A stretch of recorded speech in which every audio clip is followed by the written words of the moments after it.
where residents say at least 8 girls aged between 12 and 15 were taken on Sunday night. Let's look at the CFI report for more on that. This was the first time that members of the House of Commons officially questioned the British Prime Minister about the kidnapping of more than 200 high school girls in Chibok in the northeast of Nigeria. David Cameron told deputies that Great Britain will help. And we should be proud of the role we play. Britain stands ready to provide any assistance immediately that we can, working very closely with the US. We already have a British military training team in Nigeria. The Foreign Office has counter-terrorism experts. Pure evil. Great Britain and France are taking the same path as the United States. Following a meeting with the European Union foreign affairs officials, U.S. Secretary of State John Kerry announced that Washington is sending military personnel to Nigeria. President Barack Obama personally made the decision. In the short term, our goal obviously is to help the international community and the Nigerian government as a team to do everything we can to recover these young ladies. Wondrous thing. On the global level, there has been a net increase in activity to find the kidnapped Nigerian schoolgirls, held for the past 3 weeks by the radical Islamic Boko Haram group. U.S. politicians were demonstrating in front of Congress in Washington. It is clear that kidnapping these girls challenges the conscience of the world in a very specific and different way.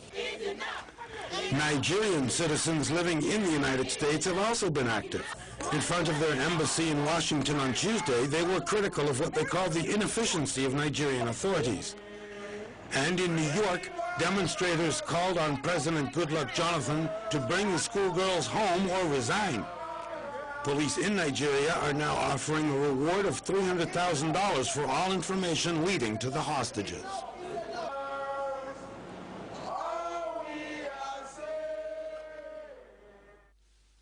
Well, millions of South Africans have been heading to polling stations across the country to elect 400 legislators who will in turn designate a new president.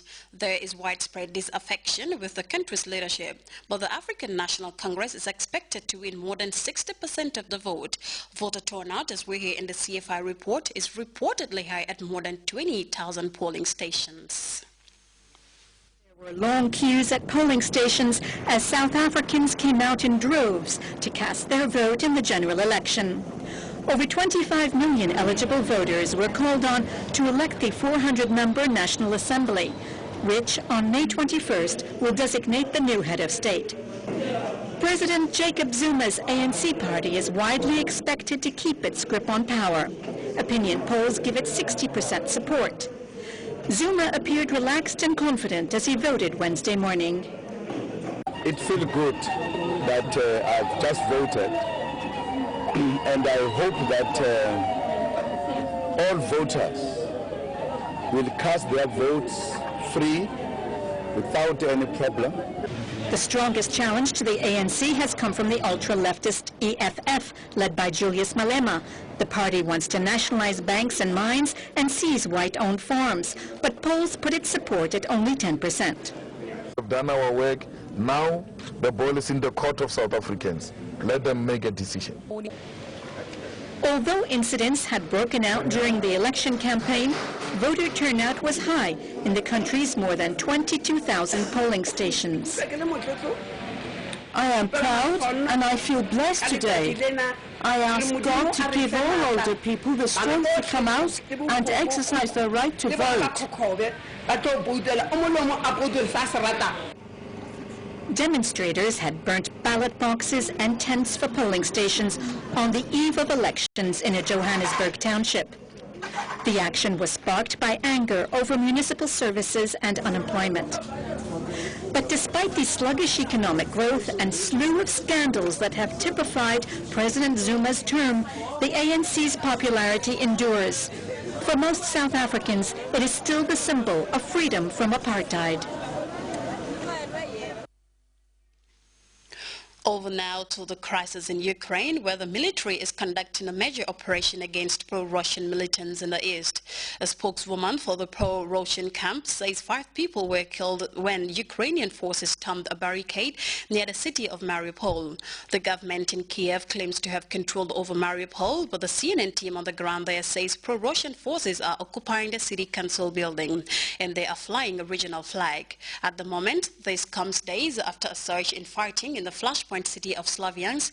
Government officials say 30 militants were killed there. We have more in the CNN report.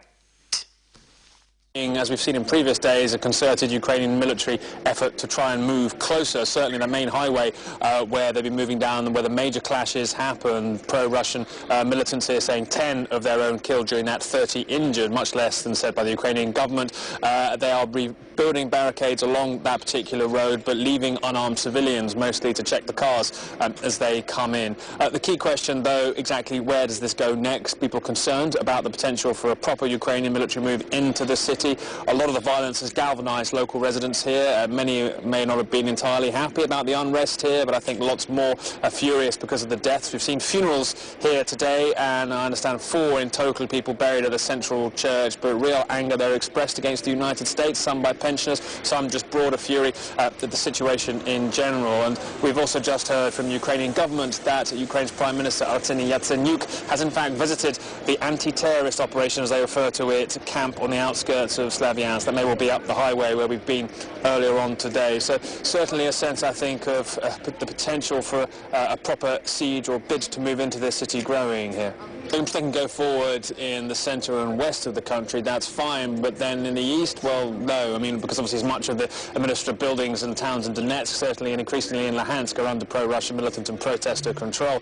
Well, the people aren't really looking forward to May the 25th here. I think that's in the back of their minds. A different date, May the 11th. That's when pro-Russian protesters and militants here have said they want a referendum on the status of Donetsk. That will most likely, I think it's fair to say, given the conditions here and the absence of any real proper electoral debate beforehand, that will more or less endorse the decision to move closer to Russia, if not entirely become part of Russia. The question really is, what's the Ukrainian military move ahead of that key day? Do they try and insert themselves into the city to stop the referendum from happening, or does it pass?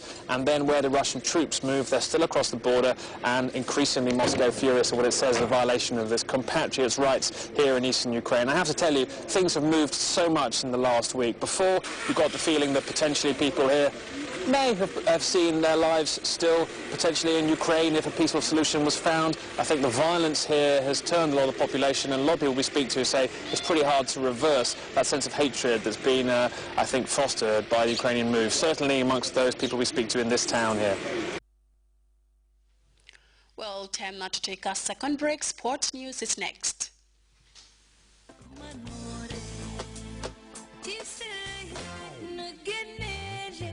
Under the distinguished patronage of His Excellency the President, Sir Professor Dr. Alhaji Yahya AJJ Jammeh, the Gambia Radio and Television Services Staff Association is organizing a fundraising gala dinner and dance with the renowned Senegalese superstar Titi. Yes, it's Titi live in the Gambia, courtesy of the Staff Association of the National Broadcaster. Friday, May 23rd, 2014 is the mega gala dinner at the Benjamin Hall, Paradise Suites Hotel, commencing at 8 p.m. Platinum tables, $60,000, diamond tables, $50,000, gold tables, $40,000, and individual tickets, $1,000 only. Saturday, May 24, 2014 is the Grand Dance at the Paradise Suites Hotel, commencing at 8 p.m. Tickets, $300, VIP, $500 only. Surprise Gambian artists will also perform on both events. Support the Gambia Radio and Television Service Staff Association to ensure enhanced service delivery and make GRTS a world-class national broadcaster and pace setter in the sub-region. Titi live in the Gambia, courtesy of the GRTS Staff Association.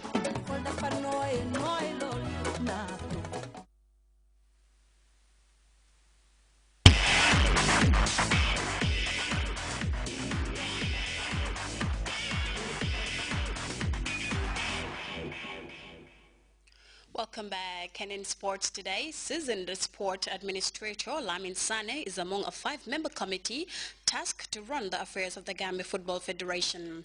This development comes after the Minister of Youth and Sports announced the suspension of the President of the Gambia Football Federation together with his 3 vice presidents. The decision, as Babakar Senghor tells us, was triggered by the recent suspension of the Gambia from all continental competitions by the Confederation of African Football.